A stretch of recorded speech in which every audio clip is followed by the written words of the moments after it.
Say that money cannot buy happiness? Hey, Habibi, come to Dubai. ये करके दिखाओ ये लो भैया, दुबई ने तो ये करके दिखा दिया। लेकिन क्या आपको पता है कि इन्होंने ये कैसे कर दिखाया? रुको जरा, सबर करो। दुबई की एयरलाइन को आज दुनिया की नंबर 1 एयरलाइन बनाने में इनकी मदद की थी पाकिस्तान ने। अरे हाँ भैया, वही पाकिस्तान जिसकी हालत आज वाली हो गई है। आपको क्या लग रहा है? अरे नहीं, ऐसा कुछ भी नहीं है। कैसे? तो आप खुद ही देख लीजिए। शुरू करते हैं साल 1937 से, जब दुबई भी ब्रिटिशर्स के ही कंट्रोल में हुआ करता था। यहाँ पर भी भारत की ही तरह ब्रिटिश इंडियन रुपीस चलन में था। अब चूंकि दुबई स्ट्रैटेजिक लोकेशन के हिसाब से काफी महत्वपूर्ण था, यही वजह थी कि ब्रिटिशर्स की नजर भी इस पर हमेशा से बनी रहती थी। अफ्रीका, यूरोप और एशिया जैसे तीनों कॉन्टिनेंट से ऑलमोस्ट सेम डिस्टेंस पर होने की वजह से दुबई का लोकेशन अपने आप में ही काफी इंपॉर्टेंस रखता था और ब्रिटिशर्स इस बात को बखूबी समझते थे।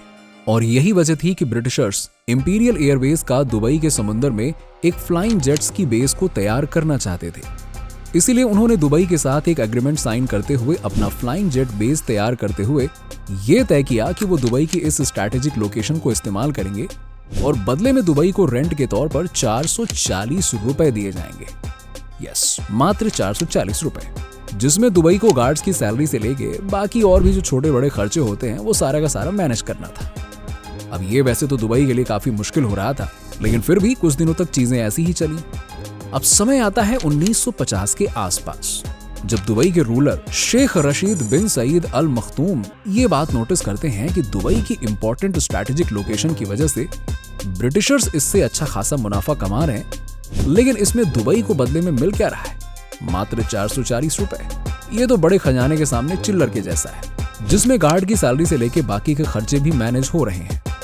यानी कि ब्रिटिशर्स तो इससे अच्छा खासा प्रॉफिट जनरेट कर रहे हैं, लेकिन इस प्रॉफिट का हिस्सेदार वो दुबई को नहीं बना रहे हैं। बस फिर क्या था, इनके दिमाग में कुछ आंकड़े तैयार होने लगे। इन्हें ये बात बहुत अच्छे से पता थी कि जिस तेल का भंडारण आज दुबई में मिला है वो आने वाले 50 से 60 सालों में खत्म हो जाएगा। ऐसे में दुबई को अपने फाइनेंशियल डिपेंडेंसी के लिए जल्दी से जल्दी कोई परमानेंट सोल्यूशन ढूंढना पड़ेगा। इसीलिए इस लोकेशन की इंपॉर्टेंस को समझते हुए उन्होंने 1959 में दुबई एयरपोर्ट के कंस्ट्रक्शन का आगाज किया। अब ये एयरपोर्ट अगले 1 साल में बनकर तैयार हो गया, जिसमें एक एप्रॉन, एक छोटे कमरे जैसा टर्मिनल और एक रनवे था, जिसे रेत को कंप्रेस करके बनाया गया था। अब चूंकि तब दुबई के पास इतने पैसे नहीं थे कि वो पक्का रनवे बना सके। अब ये रनवे तो बन गया था, लेकिन यहाँ पर अब तक सिर्फ एक छोटे डगलस DC-3 जैसे एयरक्राफ्ट ही रन कर सकते थे, जिस वजह से अभी भी दुबई को काफी डेवलपमेंट करना बाकी था। अब बदलते समय के साथ यहाँ पर कुछ न कुछ नए डेवलपमेंट होते गए। 1969 आते आते यहाँ कुल 9 एयरलाइंस काम कर रही थी, जो कुछ 20 डेस्टिनेशंस को कवर कर रही थी। जब तक 1980 का समय आया, तब तक दुबई एक इंटरनेशनल स्टॉप ओवर बनने लगा और इसकी स्ट्रैटेजिक लोकेशन को और भी एयरलाइंस पहचानने लगे। ये वो समय था जब पूरे मिडिल ईस्ट में ट्रैवल के लिए बहरीन की एयरलाइन गल्फ एयरवेज का इस्तेमाल किया जाता था। इसीलिए किसी को मिडिल ईस्ट में अगर अच्छी इंटरनेशनल फ्लाइट्स लेनी होती थी तो वो गल्फ एयर के जरिए पहले दुबई का रुख करते थे, फिर यहाँ से अपने आगे का सफर कंटिन्यू करते थे। दुबई की इसी लोकेशन की इंपॉर्टेंस को समझते हुए बहरीन एयरलाइन 1980 में दुबई के डिफेंस मिनिस्टर मोहम्मद बिन राशिद अल मखदूम को यह रिक्वेस्ट करता है कि वो गल्फ एयर को अपनी ऑफिशियल एयरलाइन अनाउंस कर दें और बदले में दुबई को गल्फ एयर के 50% स्टेक मिल जाएंगे। इससे दुबई के साथ साथ उनका भी फायदा होगा। लेकिन मोहम्मद बिन राशिद ने ऐसा करने से साफ मना कर दिया। गल्फ एयर को ये इनकार बर्दाश्त नहीं हुआ, क्योंकि उसे ऐसा लगा कि वो बेवजह ही पूरी दुनिया से पैसेंजर्स लाकर दुबई को दे रहा है, लेकिन वो पैसेंजर्स दुबई आकर तो दूसरे देशों की फ्लाइट लेकर कहीं और चले जा रहे हैं। इसीलिए अपनी थियरी को कैलकुलेट करते हुए गल्फ एयर ने दुबई जाने वाली तमाम फ्लाइट्स को बंद कर दिया, जिस वजह से दुबई को अच्छा खासा नुकसान भी हुआ। लेकिन मुश्किल समय में लिया गया फैसला ही हमेशा इतिहास लिखता है। अब ये बात तो हम सभी जानते हैं, तो बस यूं समझ लीजिए जनाब कि दुबई के साथ भी यहाँ कुछ ऐसा ही हुआ। जब दुबई के शेख मोहम्मद बिन राशिद ने दुबई में खुद का एयरलाइन लॉन्च करने का प्लान बनाया, वैसे ये काम इतना आसान नहीं था, क्योंकि यहाँ नाम बनाने के लिए gulf air, British Airways, Singapore airline, air India जैसे कई नाम थे जो पहले से ही मार्केट में स्टेबल थे। तो कुल मिलाकर इनसे तगड़ी टक्कर लेनी थी और मार्केट में नाम बनाना था। इस समय तक एक बोइंग 737 की प्राइस लगभग 20 से 25 मिलियन के आसपास थी, जबकि पायलट, क्रू और बाकी के खर्चे अलग से शामिल थे। तो कुल मिलाकर दुबई को नई एयरलाइन के लिए 7 से 8 करोड़ रुपए खर्च करने पड़ रहे थे। अब ऐसे में दुबई ने इसका दूसरा ऑल्टरनेटिव निकालते हुए PIA यानी पाकिस्तान इंटरनेशनल एयरपोर्ट से मदद मांगी, जिसने दुबई को 2 बोइंग 737-300 लीज पर दे दिए, जिसके लिए दुबई सरकार ने पाकिस्तान को $1 करोड़ दिए। अब यहां पर इस प्लेन पर ब्रांडिंग तो दुबई की थी, लेकिन इसका पूरा मैनेजमेंट अभी भी PIA के हाथ में ही था।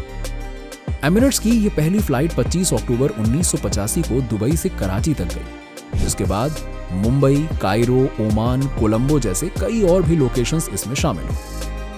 अब इस पहले साल में एमिरेट्स के माध्यम से कुल 2,60,000 पैसेंजर्स ने ट्रैवल किया।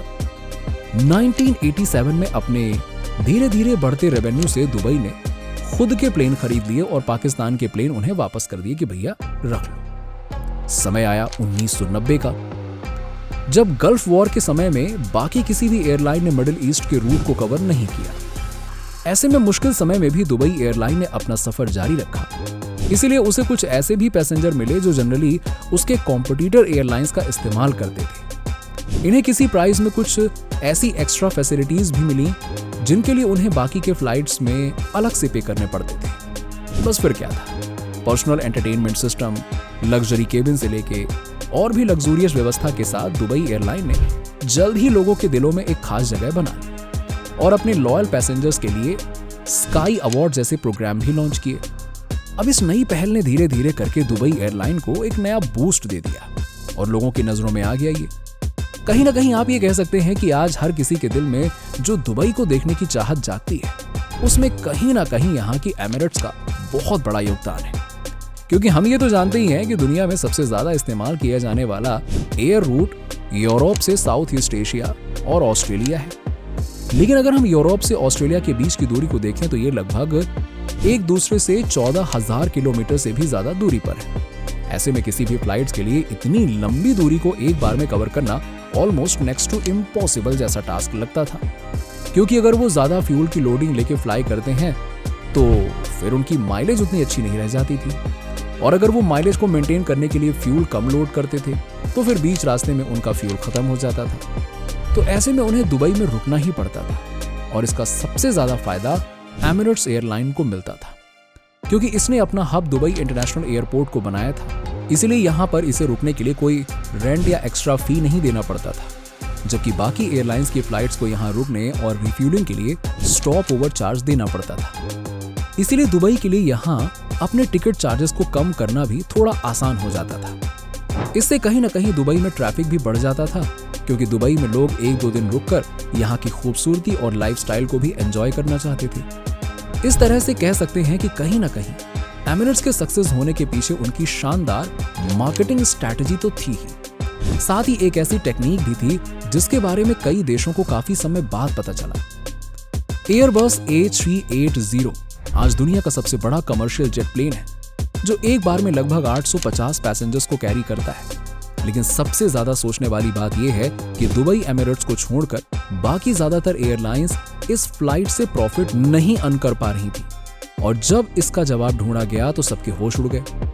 दरअसल दुबई एयरलाइंस जब भी कोई प्लेन खरीदता है तो एक ही मॉडल की प्लेन खरीद लेता है, और इसीलिए उन्होंने 119 A380 प्लेन खरीदे जो सेम मॉडल के थे, जिस वजह से उनका मेंटेनेंस कॉस्ट तो बचता ही है, और एक ही मॉडल के इतने फ्लाइट्स को एक साथ खरीदने पर उन्हें अच्छा खासा डिस्काउंट भी मिल जाता है।